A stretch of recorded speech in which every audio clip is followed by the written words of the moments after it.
Dostlar bir daha salam. Kayıt getmişdi. İskinbrak'la bir yerde oyun oynuyorduk.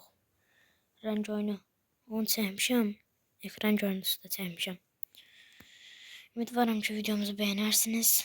Şimdi araba ezmece oyunu oynuyorlar. Ben de girmeye planladım. İnşallah. Uduzmaraq.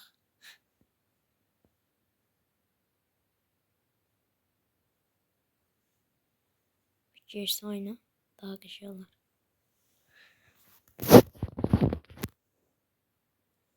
Dostlar səsi gəlsəydi çox gözəl olardı. Ama təəssüf ki. Bayaqdan bəzi insanlarla danışır. Dostlar bayaqlarımı özü yanına keçmişdim oyunda.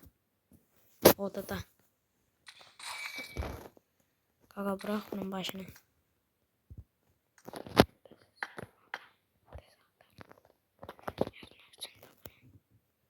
O da gir.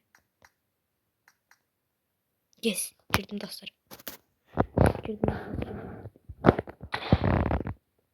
Görürsünüz dostlar. İskiniz bırak. Oradayım hemen.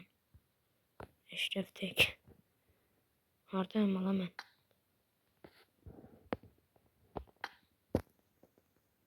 Ne?